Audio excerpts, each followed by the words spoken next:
నమస్కారం ఫ్రెండ్స్. లోకం ఎంత విచిత్రంగా ఉందో, అసలు ప్రజలు వేటికి స్పందించాలో, ప్రభుత్వాలు దేనికి స్పందించాలో అసలు తెలుస్తనే లేదు. హరిహర వీరమల్లు అనే ఒక పిక్చర్ని అడ్డుకోవడానికి చేస్తున్న కుట్ర ఇప్పుడు ఇరు రాష్ట్రాల్లో సంచలనం సృష్టిస్తుంది. ఒక పిక్చర్ కోసం 4-5 రోజుల నుంచి అంటే తుఫాన్ వచ్చినా, లేదా ఎవడైనా ప్రముఖమైన వ్యక్తి చనిపోయినా, లేదా ఒక పార్టీ ఓడిపోయినా ఇంత డిస్కషన్ జరగదు.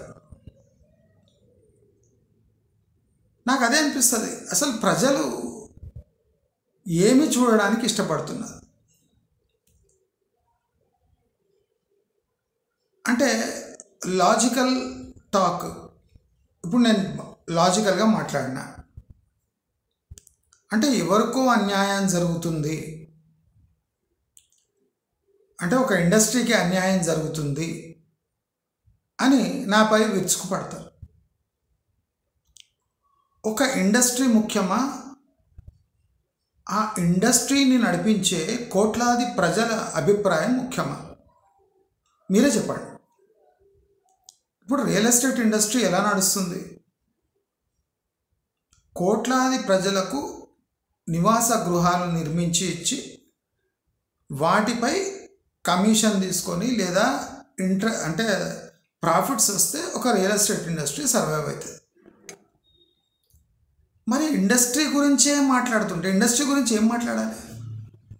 సిమెంట్ గురించి మాట్లాడాలన్నా, ఇటుకల గురించి మాట్లాడాలన్నా, అమ్ముడుపోని గృహాల గురించి మాట్లాడాలన్నా, మీ కకృతి గురించి మాట్లాడాలన్నా, మీరు కట్టే క్వాలిటీ గురించి మాట్లాడాలన్నా, భూముల ధరలు ఎలా నిర్ణయిస్తారు అని డిబేట్ చేయకూడదా? మీరు 30 అంతస్తులు కట్టే అవసరం ఏముంది అని డిబేట్ చేయకూడదా?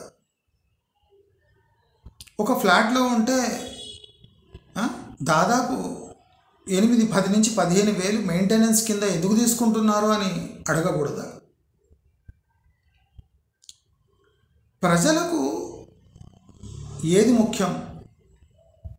ప్రజలు చెప్పలేక దిగమింగుకొని ఏ విషయం మీద బతుకు ఇడుస్తున్నారు అనేది ప్రభుత్వాలు కనుగొని దానిపై అభిప్రాయ సేకరణ చేయాలి. కానీ ఇలా హరిహర వీరమల్లు ఎవరో ఒక వ్యక్తికి లబ్ధి చేకూరాలని, అక్కడ అన్యాయం జరుగుతుందని 3-4 రోజుల నుంచి అసలు కరోనా పరిస్థితి ఏముంది, పాకిస్తాన్ వార్ ఎక్కడో పోయింది,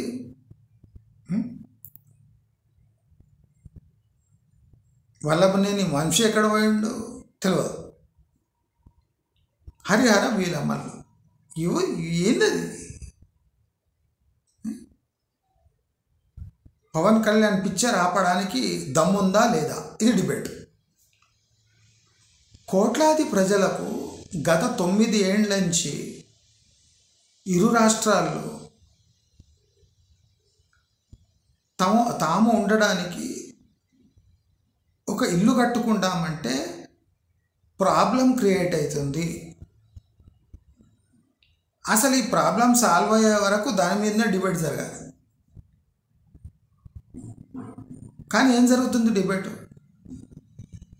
వల్లభనేని వంశీని చంపుతారా, లేదా కొడాలి నాని పాస్పోర్ట్ రద్దు,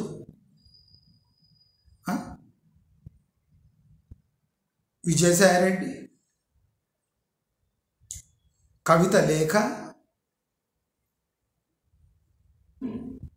అసలు స్టేట్లో ఇంపార్టెంట్ సబ్జెక్ట్ ఏమి? ప్రజల మనుగడ, అది కాకుండా ఎంప్లాయ్మెంట్, ప్రజల మనుగడ, ఎంప్లాయ్మెంట్, హౌసింగ్, వెల్ఫేర్ స్కీమ్స్, ఇవి కదా ముఖ్యము. అంటే డైవర్ట్ చేయడానికి ఇటువంటి టాపిక్స్ తీసుకొని గంటలు గంటలు డిబేట్ చేస్తారా? అసలు ప్రజలు చూస్తున్నారా లేదా నాకు ఒక డౌట్ వస్తుంది. చూడకపోయినా వీళ్ళు కావాలని పెయిడ్ న్యూస్ ఇదంతా.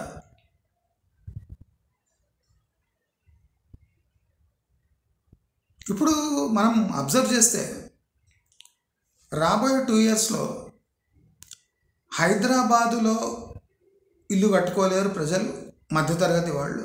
అమరావతిలో కూడా ఇల్లు కట్టుకునే సందర్భం లేదు. ఇప్పుడు అంతా సోషల్ మీడియాలో దుష్ప్రచారమే. నాకు ఏమనిపిస్తుంది అంటే నేను ఎక్కడెక్కడ పోయి ఆపాలి, ఎవరెవరిని రక్షించాలి, నేను ఇట్లా గంటల కొద్ది వీడియోలు చేస్తూనే ఉండాలి. ఇప్పుడు డేగలంతా హైదరాబాద్ని విడిచిపెట్టి అమరావతి మీద పడ్డారు. ఇప్పుడే కొనండి, లేకపోతే ఆపర్చునిటీ మిస్ అవుతుంది. హైదరాబాద్ కన్నా పెద్ద ఫేక్ స్టోరీ అమరావతి అనిపిస్తుంది. లాస్ట్ 1 మంత్లో నేను చేసిన అబ్జర్వేషన్ విమర్శించిన అంటే బొక్కలు ఎరుగుతాయి. నేను చెప్తున్నా, ఆంధ్ర నా కొడుకులో నేను క్లియర్గా చెప్తున్నా. నేను అబ్జర్వ్ చేసింది ఖచ్చితంగా అవుతుంది, అదే జరుగుతుంది. మీ భాష మార్చిందంటే నేను మీ అమ్మ అబ్బా దాకా పోతా. ఎందుకంటే ఆంధ్ర ప్రజల సంక్షేమం కూడా అంతే ఇంపార్టెంట్. అక్కడ కూడా అమాయకులు మస్తు మంది ఉన్నారు, ఇంకా తెలంగాణ గారు ఎక్కువ ఉన్నారు. ఆడ తెలంగాణలో అయితే మనం గతి చూస్తున్నాం. అసలు ఎక్కడైనా డెవలప్మెంట్ అయ్యి మిడిల్ క్లాస్ సెటిల్ అవుదాము అనే ఒక పాయింట్ వచ్చిందంటే అక్కడ బ్రోకర్సు, పొలిటీషియన్స్, ల్యాండ్ మాఫియా అంటే వాళ్ళు ఊహ ఇంకా అందుతుంది అంటే అప్పుడే వాళ్ళు తిష్టేస్తారు. డెవలప్ కావాలి అంటారు. ఎలా అవుతుంది?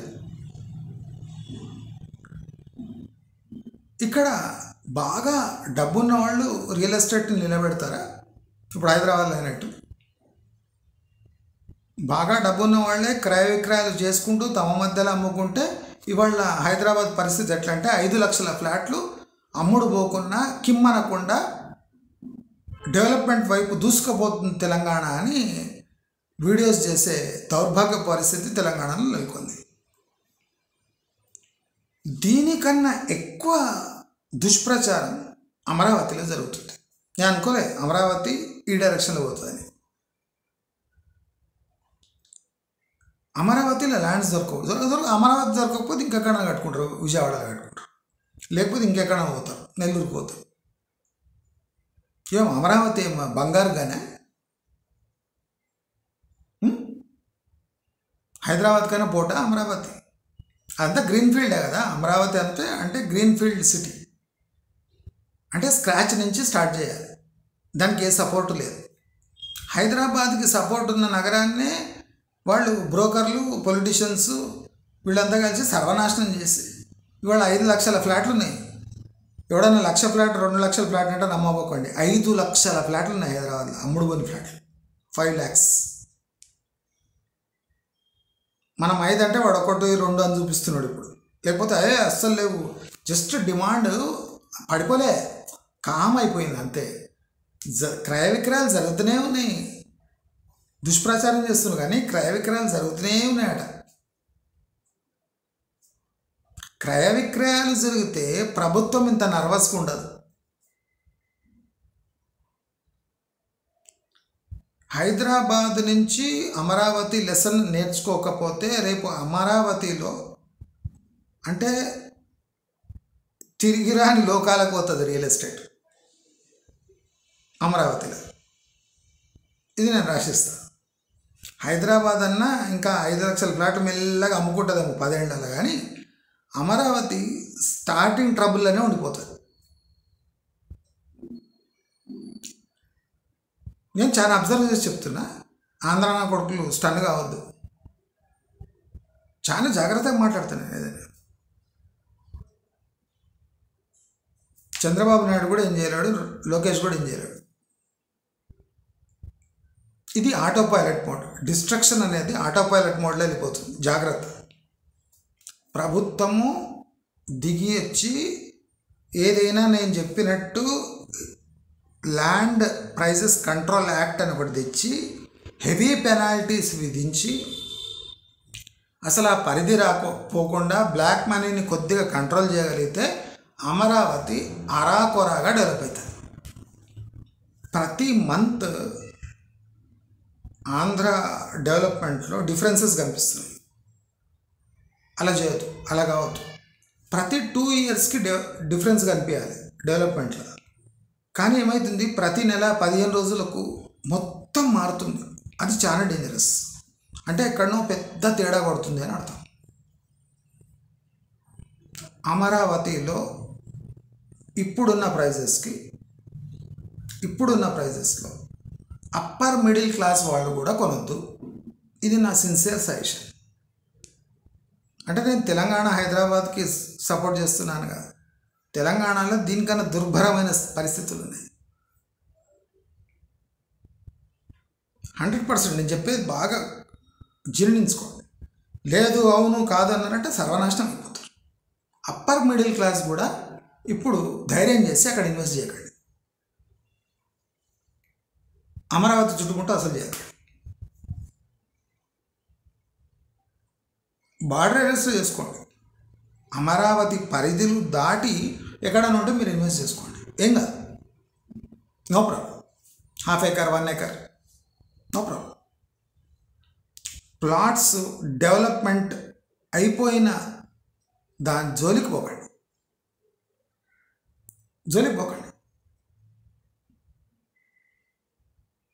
జోలికి పోయారంటే 15 years వరకు ఇరుక్కుపోతారు అమరావతి చుట్టుముట్టు. లాస్ట్ 1 month నేను క్షుణ్ణంగా పరిశీలిస్తున్నా అమరావతి చుట్టుముట్టు. మోస్ట్ డేంజరస్ ఏరియా ఇప్పుడు ఇరు రాష్ట్రాల్లో ఏది అంటే అమరావతి. వెస్ట్ హైదరాబాద్ కూడా కాదు. వెస్ట్ హైదరాబాద్ కొన్ని లెసన్స్ నేర్చుకుంటుంది, కానీ అమరావతి వెస్ట్ హైదరాబాద్ కన్నా ఎక్కువ తప్పులు చేస్తుంది.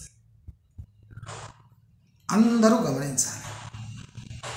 అంటే మీరు అలా చెప్తే మరి తెలంగాణలో డిమాండ్ పెరుగుతుందా అంటే 5 లక్షల ఫ్లాట్లు ఉన్నాయి, దానికన్నా ఎక్కువ ప్లాట్లు ఉన్నాయి. ఇవన్నీ అమ్ముడుపోవాలంటే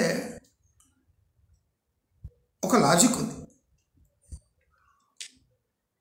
రియల్ ఎస్టేట్ని రక్షించవలసింది ఓన్లీ మిడిల్ క్లాస్. ఎందుకంటే that is the most emotional class. Real ఎస్టేట్ని నడిపించేది, ముందుకు తీసుకుపోయేది, నిలబెట్టేది ఎమోషన్ మాత్రమే. ఎమోషన్ అంటే మనకు పరిధులకు దాటి మనం లోను సేకరించే విధానాన్ని ఎమోషన్ అంటారు. ఎమోషన్ కోసం we are ready to take loans which surpass our at least a decade of saving ability. మనకు ఒక 10 years సేవింగ్ ఎబిలిటీ ఏముంటుందో దాన్ని పణంగా పెట్టి మనం అప్పుల పాలు కావడానికి సిద్ధంగా ఉన్నాం. అంటే that is a severe form of emotion which can make or break a real estate industry.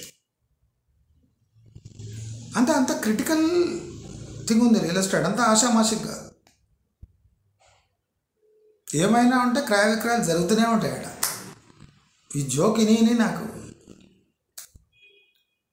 మళ్ళీ 5 లక్షల ఫ్లాట్లు ఎందుకు ఉంటాయి? క్రయ విక్రయాలు జరుగుతుంటాయి.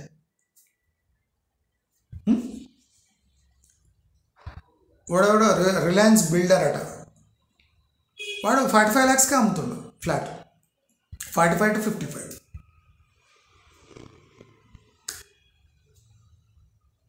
రిలయన్స్ ఇండస్ట్రీస్ కాదు అది, రిలయన్స్ బిల్డర్స్ 45 lakhs నుంచి 55కి అమ్ముతుండు. ఎందుకంటే అమ్ముతుండు? తెలివిగల వాడు ఒకడే, శ్రీనివాసరావు అంట ప్రమోటర్. Correct strategy. 1200 SFT ఉంది, అమ్మి పారేస్తుండే 45 to 55 correct price. Reliance constructions ఇలాగే కొనసాగితే వాళ్ళు అన్ని ఫ్లాట్స్ అమ్ముడుపోతాయి, మిగతా వాళ్ళవన్నీ అట్లే ఉండిపోతాయి. ఇది 100% sure. Correct pricing, correct strategy, at right time. దీనికన్నా కరెక్ట్ స్ట్రాటజీ, కరెక్ట్ ప్రైసింగ్ మనం ఆల్మోస్ట్ 5 years చూడలేదు. ఈ ప్రైజెస్ అంతా సౌత్ ఈస్ట్ హైదరాబాద్లో ఉన్న ప్రైజెస్, తుర్కంజాల్ ప్రైజెస్. అవి తుర్కంజాల్ ప్రైజెస్ వెస్ట్ హైదరాబాద్లో పెడుతున్నాం. Correct strategy. East Hyderabad, south east హైదరాబాద్లో సేల్ కాకుండా వెస్ట్ హైదరాబాద్లో సేల్ కావాలంటే you have to 45 to 55 is the right price bracket. Margins తక్కువ ఉంటాయి, బట్ రియల్ ఎస్టేట్లో కదలిక రావాలంటే ఈ ప్రైస్ పెట్టాల్సిందే. అసలు రియల్ ఎస్టేట్ ఎందుకు పెరుగుతలేదు, స్తబ్దత ఎందుకు వచ్చింది అంటే అది ఇండస్ట్రీ పీపుల్ చేసే తప్పిదం వల్లే వచ్చింది. ఒక ఏరియా డెవలప్ అవుతుంది అంటే దాంట్లో బయర్స్ కన్నా ఎక్కువ బ్రోకర్స్ ఉన్నారు, బ్రోకర్స్ కన్నా ఎక్కువ పొలిటీషియన్స్ ఉన్నారు, చోటా మోటా అందరు. వాళ్లకు రక్షించడానికి ప్రభుత్వం ఉంది. మళ్ళీ రియల్ ఎస్టేట్ ఎట్లా డెవలప్ అవుతుంది? ప్రభుత్వం ఇవాళటి కాలంలో వాళ్ళ బడ్జెట్ని అనుసరించి హెచ్ఎండిఏ లేఅవుట్స్ వేసి రోడ్ వేసి హెచ్ఎండిఏ వాళ్ళ ల్యాండ్స్ ఏమున్నాయి దాన్ని హెచ్ఎండిఏ ఆక్షన్కి పెట్టేసి జరిగిపోవాలి. ఏం చేయదు, వాళ్ళ ల్యాండ్స్ అన్నీ హెచ్ఎండిఏ కన్వర్ట్ చేసేసి, ప్లాట్స్ కన్వర్ట్ చేసేసి, రోడ్ కనెక్టింగ్ రోడ్ వేసి ఇడిచిపెట్టేసారు. ఇండస్ట్రీ అనౌన్స్మెంట్ వద్దు, ఏ అనౌన్స్మెంట్ వద్దు, కూల్గా కూర్చోవాలి. వాళ్ళ యాక్షన్ వాళ్ళకి అయిపోతుందా? నెక్స్ట్ ఇండస్ట్రీకి దమ్ము ధైర్యం ఉంటే ఆ ఏరియాని గ్రోత్ వైపు తీసుకుపోతారు.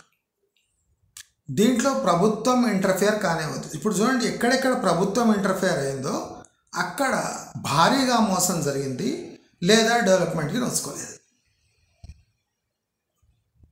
111 జియో ప్రభుత్వం ఇంటర్ఫియరెన్స్, హెచ్ఎండిఏ షకీలా లేఅవుట్ శంకర్పల్లి దగ్గర అది కూడా ప్రభుత్వ interference.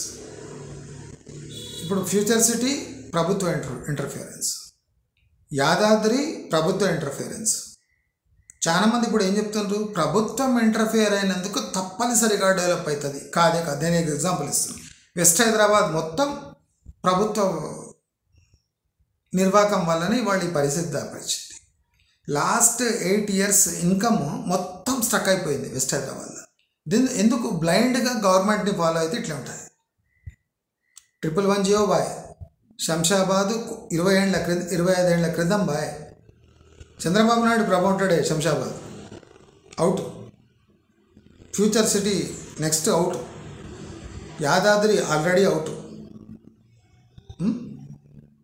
Gajwel KCR farm house 1.5 కోటి రూపాయలు ఎకరా అవుట్. ప్రభుత్వం నార్త్ హైదరాబాద్ ప్రభుత్వం ఏం డెవలప్ చేస్తలేదు, కూల్గా బోన్పల్లి అవంతా మెల్లగా డెవలప్ అవుతుంది. షామీర్పేట డెవలప్ అవుతలేదు. ఎందుకు? ప్రభుత్వం ఇంటర్ఫిరెన్స్ లేదు, ఏమి ఆసక్తి లేదు, అక్కడ మెల్లగా పోతుంది.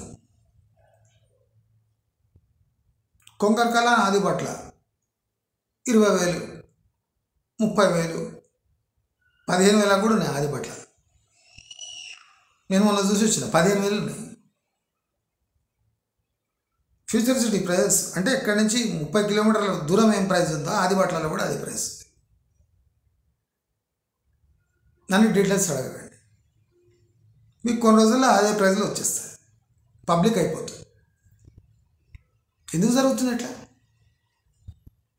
క్రయ విక్రయాలు నార్మల్గా జరిగినప్పుడు ఇలాంటి పరిస్థితి ఎట్లా వస్తుంది, ఎందుకు వస్తుంది? నేను చెప్పిన కదా ఇప్పుడు ఎగ్జాంపుల్, ప్రభుత్వం ఎక్కడ చేపెట్టిందో అక్కడ నాశనం.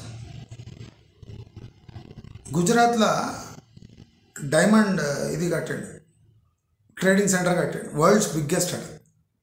8% ఆక్యుపెన్సీ ఉంది. నరేంద్ర మోదీ ఇనాగ్రేట్ చేశాడు. 8% ఆక్యుపెన్సీ ఉంది. అక్కడ ఫెయిల్ అయిపోయింది. అన్ని బిల్డింగ్లు ఖాళీ ఉన్నాయి, అన్ని ఆఫీసెస్ ఖాళీ ఉన్నాయి. వరల్డ్స్ బిగ్గెస్ట్ అనగానే నువ్వు బిల్డింగ్ కట్టేస్తే అయిపోయింది. నరేంద్ర మోదీ బ్రెయిన్ మళ్ళా మామూలు బ్రెయిన్ కాదు. ఇండస్ట్రీ సీక్రెట్ ఇండస్ట్రీ, అది జిఎస్టీ ఇండస్ట్రీ కాదు, అది డైమండ్ ట్రేడింగ్. జిఎస్టీలు పనిచేయవు అక్కడ. నరేంద్ర మోదీ ఫెయిల్ అయ్యాడు ఫస్ట్ టైం పబ్లిక్గా, చెప్తలేడు. 8% ఆక్యుపెన్సీ ఉంది. గుజరాత్లో ఎన్ని ప్రభుత్వం ఇట్లా ఇట్లా పెట్టింది వచ్చాయి, మొత్తం బొగ్గు.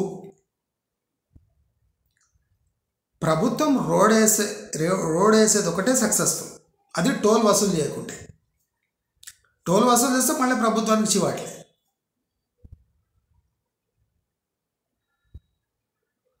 వెస్ట్ హైదరాబాద్ కళ్ళ ముందు ప్రస్ఫుటంగా కనిపిస్తుంది. Present builder estimation of flat value is almost 200% more than the estimated value of the practical estimation of the flat by a buyer. Buyer యొక్క ఎస్టిమేషన్కి బిల్డర్ యొక్క కాస్ట్ అంటే ఎస్టిమేషన్కి 200% డిఫరెన్స్ ఉంది.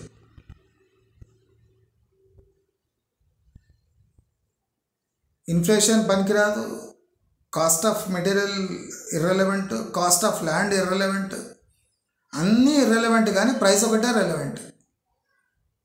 పిచ్చోళ్ళు ఎక్కడ ప్రైస్ ఎట్లా రెలవెంట్ అవుతుంది? ప్రైజ్ని నిలబెట్టే ఫీచర్స్ ఏమేమి ఉన్నాయి ప్రైజ్ నిలబెట్టడానికి? ఇవే కదా,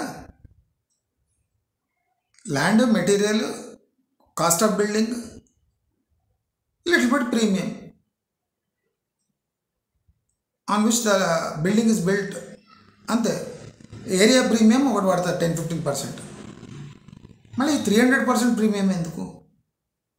ఎవరు డిసైడ్ చేసింది? ఇది ప్రభుత్వం సహకారంతో మీరు ఆడిన నాటకం ఇప్పుడు మీకే తలకొరవ పెడుతుంది, గీకేస్తుంది గుండు. ఏం లే, నార్మల్ అవుతుందట. మళ్ళీ ఏదో ఏజెన్సీ రిపోర్ట్ చూపిస్తారు, అన్నీ అమ్ముడుపోతాయి. ఎక్కడ అమ్ముడుపోతున్నాయి? అన్నీ ఖాళీ ఉన్నాయి కదా ఫ్లాట్లు. 5 లక్షల ఫ్లాట్లు ఖాళీ ఉన్నాయి. 2 lakhs అనేది 1 lakh అనేది పచ్చి అబద్ధం. ఈ దొంగన కొడుకులను నమ్మకండి. 5 లక్షల ఫ్లాట్లు ఖాళీ ఉన్నాయి. నేను అప్పుడే చెప్పిన, సిటీలో ఇప్పుడు అవుట్స్కర్ట్స్లో ఉన్న డిమాండ్ చూసి సిటీలో సేమ్ కాస్ట్లో, పాష్ ఏరియాలలో, సెంట్రల్ సిటీలో అదే కాస్ట్లో వస్తున్నాయి ఫ్లాట్లు. మళ్ళీ బయట ఎందుకు తీసుకోవాలి? ఇదొక ఛాలెంజ్. ఇంకోటి జోక్ ఏమంటే, హైదరాబాద్ సిటీ లోపల బ్రోకర్లు అవసరం లేదు, ఆటోమేటిక్గా అమ్ముడుపోతాయి. బయట బ్రోకర్లు అవసరం. అసలు ఇండస్ట్రీ తెలుసుకోలేకపోతుంది. పెద్ద తప్పేమంటే, ఈ బ్రోకర్ల వల్లనే ఈ ఇండస్ట్రీ ఇక నెక్స్ట్ 10 years వరకు కోలుకోదు. బ్రోకర్లను పక్కకు పెట్టి కస్టమర్ టు బిల్డర్ ఇంటరాక్షన్ ఎప్పుడు అవుతుందో అప్పుడే రియల్ ఎస్టేట్ ఇండస్ట్రీ ఆటోమేటిక్గా పట్టాల మీద వస్తుంది. ప్రభుత్వం జరిగిపోవాలి, బ్రోకర్లు జరిగిపోవాలి. బ్రోకర్లు ఏమనుకుంటారు, మేము జరిగిపోతే ఇక ఇండస్ట్రీ లేదనుకుంటారు. కాదు, ఇండస్ట్రీ పుంజుకుంటుంది. అంటే మా పరిస్థితి ఏమి అంటే, మీ పరిస్థితి గమనించండి, బ్రోకర్లు గమనించండి. ఇండస్ట్రీనే లేకపోతే మీరు ఏం చేస్తారు? అక్కడ పీకడ అనుకుంటారా? ఇండస్ట్రీ లేకపోతే పొలిటీషియన్ లేడు, ఇండస్ట్రీ లేకపోతే బ్రోకర్లు లేడు. మీరు కూర్చున్న కొమ్మని నరుక్కుంటూ మేముంటేనే కొమ్మ ఉంటుందంట అనుకుంటే, మీరు ఒక పెద్ద బ్రాంచ్ ఉంది, ఇద్దరు దాని మీద కూర్చున్నారు, దాన్నే కట్ చేస్తుండ్రు, మా వల్లనే ఈ బ్రాంచ్ నిలబడ్డదంటే దాన్ని దెబ్బ కొట్టినంటే మీరు ఇద్దరు కూలబడతారు. ఫస్ట్ ఇండస్ట్రీ రికవర్ కావాలి. ఎట్లా కావాలి? మీ ఇంటర్ఫియరెన్స్ ఎక్కువ ఉండొద్దు. అంటే మేము పస్తులు చావాలంటే ఏం చావరు, మీ మార్జిన్స్ తగ్గించుకోండి. మీ మార్కెటింగ్ స్ట్రాటజీలో కొద్దిగా న్యాయబద్ధత ఉండాలి.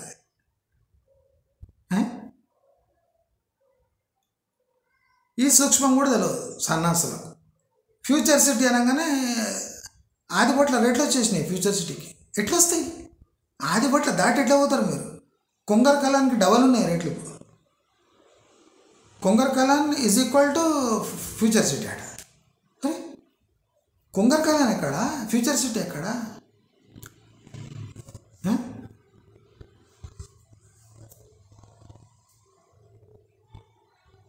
పెద్ద గోల్కొండ ఎగ్జిట్ తుక్కుగూడలో 60,000 అట, కందుకూరులో 30,000 అట. 30,000 డిఫరెన్స్ వస్తుందా? మహేశ్వరంలో 8,000 10,000 నడుస్తుంది, కందుకూరులో 30,000 నడుస్తుంది. పెద్ద గోల్కొండ ఎగ్జిట్ కూడా చల్లబడ్డది, 9,000 6,000 8,000. తుక్కుగూడ 60,000 అట, రావేరియాలో 40,000 అట. అది తుక్కుగూడలో కొద్దిగా ఇట్లా మార్నింగ్ వాక్ పోతే రావేరియాలు వస్తుంది, అక్కడ 40,000 ఎందుకే? ఏముంది రావేరియాల? తుక్కుగూడలో ఒక చౌరస్తా ఉంది, 4 బేకరీలు ఉన్నాయి, ఒక బస్ స్టాండ్ ఉంది. రావేరియాల ఎగ్జిట్లో ఏముంది 40,000 పెట్టడానికి? ఆదిబట్లలో ఏం లేదు. బొంగులూరు ఎగ్జిట్ ఇప్పుడు కూడా పోతే మనం 6 దాటి 7 దాటితే బొంగులూరు ఎగ్జిట్లో నిలబడలేము, ఉన్న డ్రైవర్ ఎక్కపోతారు. ఆదిబట్లను ఎంత అయిపించారు?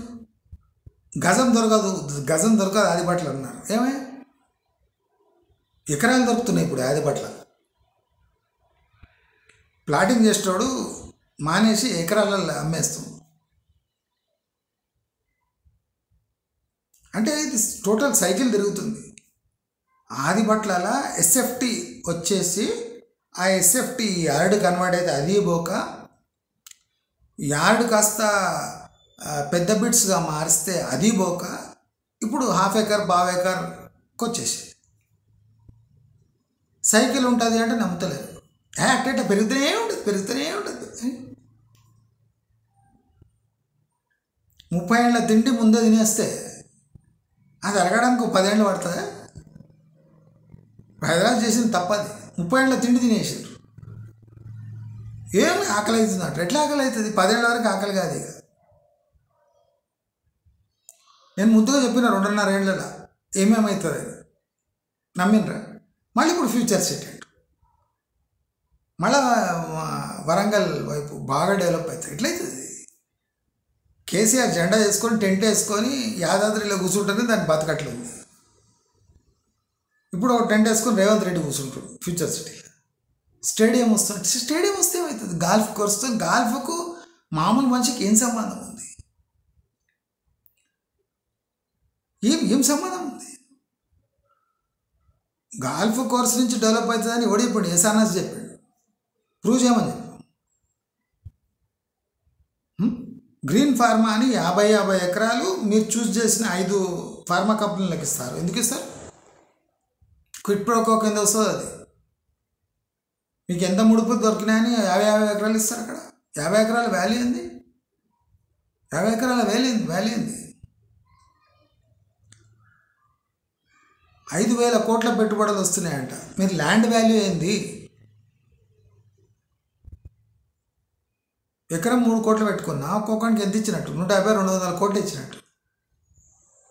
5 మందికి ఇస్తే 1,500 కోట్లు ఇస్తే వాడు 5,000 కోట్ల పెట్టుబడులు పెడతారట.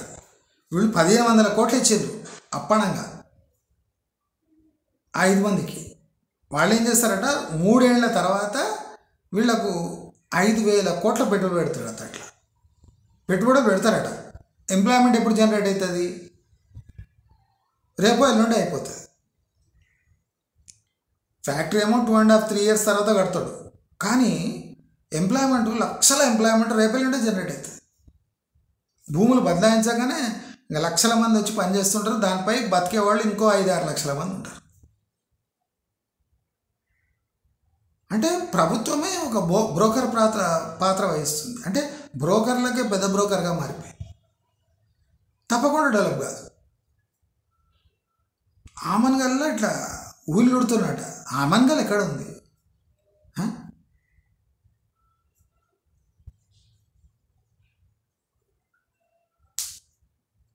ఆమన్గల్ ఎవడో చదురాని సన్నాసి బ్రోకర్ కదా. ఆమన్గల్ రేపు ఐటీ సిటీ అవుతాడు. ఫైనాన్షియల్ డిస్ట్రిక్ట్ అంట ఆమన్గల్, తెలుసా? పిచ్చి నాకు, మీకేం తెలియదు. ఆమన్గల్ ఫైనాన్షియల్ డిస్ట్రిక్టే ఆమన్గల్.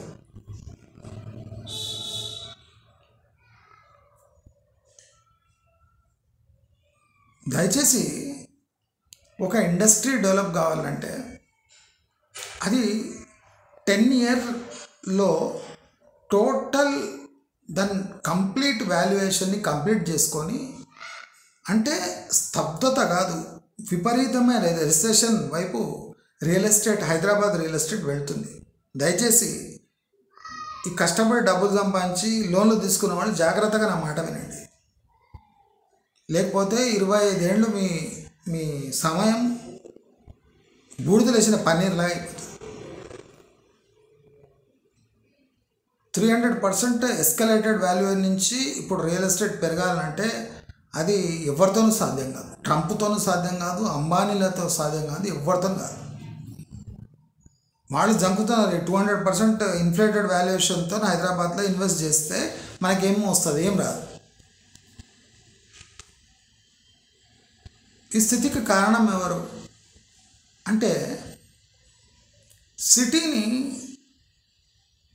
ఇన్ఫ్రాస్ట్రక్చర్ అంటే రోడ్లు వేసి విడిచిపెట్టండి. మీ ప్రభుత్వ భూములు ఏమైనా ఉంటే దాన్ని అక్వైర్ చేసుకొని హెచ్ఎండిఏ లేఅవుట్లు చేసి విడిచిపెట్టండి. మీరు ఇండస్ట్రీ కోసం కూడా ఇడవకండి.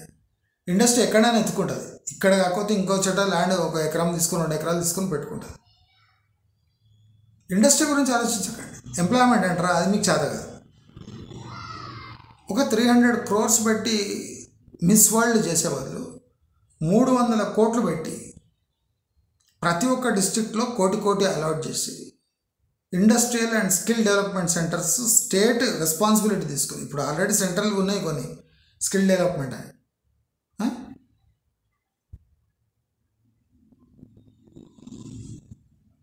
₹1 పెట్టినా మీకు ఎంతో దాని వాల్యూ డెరైవ్ అవుతుంది. 300 పెట్టి కోట్లు పెట్టి మిస్ వరల్డ్ చేస్తే మొత్తం బదనాం చేసి వెళ్ళిపోయి 300 కోట్లు వాయా డ్రైనేజ్లో,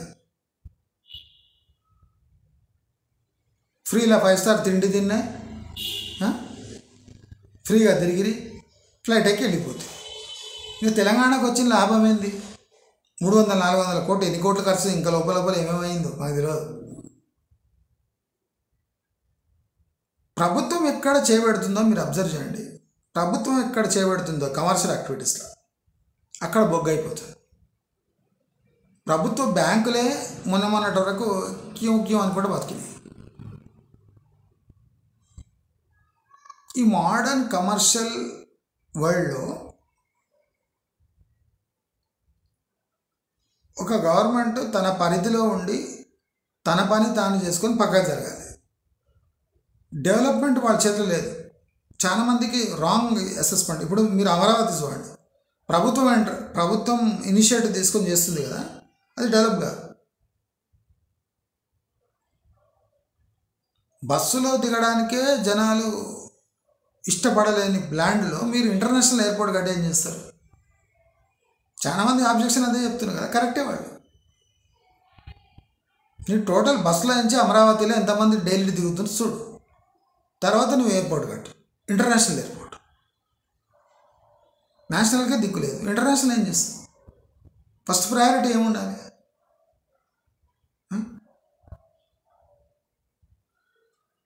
విద్య, అభివృద్ధి. ఏం విద్య, ఏం అభివృద్ధి?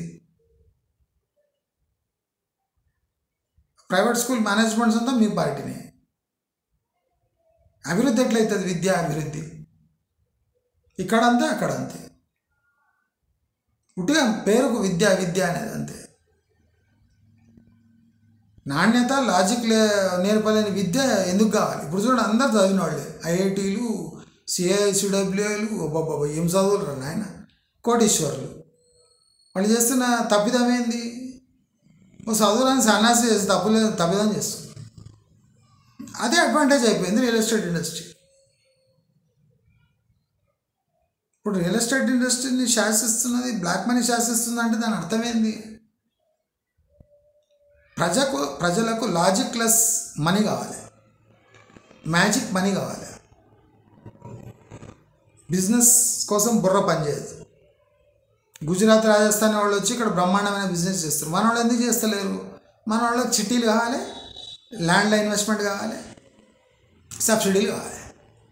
ప్రభుత్వం దీన్ని మేపియాలి, వాళ్ళు చిట్టీలు వేసుకుంటారు, భూములలో పైసలు పెడతారు, కూర్చుంటారు. ఎవడన్నా వచ్చి ఎక్కువ రేట్లో కొనాలి.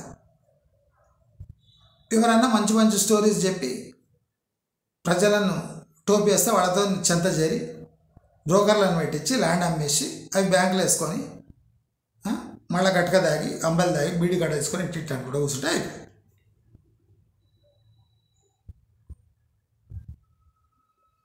అమ్మేవాడికి లాజిక్ లేదు, కరెక్టే. వాడి దగ్గర ల్యాండ్ ఉంది, కొనేవాడి దగ్గర డబ్బు అంత ఎక్కువ ఉందా? మీనింగ్లెస్ మనీ ఇప్పుడు పెట్టడం చాలా డేంజరస్. మీనింగ్లెస్ మనీ ఇన్వెస్ట్ అయినాక లాజిక్ అడుగుతుంది. అప్పుడు మీరు ఆ లాజిక్ ప్రొవైడ్ చేయలేకపోతే మీ ఇన్వెస్ట్మెంట్ మొత్తం సర్వనాశనం అవుతుంది. మీరు గత 9 ఏళ్లతో ఇప్పుడు రాబోయే 5 ఏళ్లను పోల్వబోకండి. Don't compare. దగ్గర వరకు ఏం కాదు. ఇది కూడా ప్రభుత్వం చేసిన నిర్వాహకం వల్లనే ఇవాళ తెలంగాణ సఫర్ అవుతుంది. బీఆర్ఎస్ నిర్వాహకం వల్ల ఇవాళ తెలంగాణ ఫ్యూచర్ మొత్తం సర్వనాశనం అవుతుంది. ఇప్పుడు కాంగ్రెస్ కూడా చేసేది. మరి ఏదైనా ఎగ్జిట్ రూట్ కావాలి కదా. ఎగ్జిట్ రూట్ ఒకటే, పీపుల్ సెన్సిబుల్ కావాలి, డబ్బుకు వాల్యూ ఎతకాలి, డబ్బుకు వాల్యూ తమంతకు తామే వెతకాలి. అప్పుడే తెలంగాణలో స్తంభించిన రియల్ ఎస్టేట్ మిడిల్ క్లాస్ యొక్క రిస్క్తోనే గ్రో అవుతుంది. కానీ ఈ సూపర్ రిచ్ పీపుల్ వల్ల ఇది గ్రో అవుతుంది అనేది పచ్చి అబద్ధం అని తెలియజేసుకుంటూ నమస్కారం.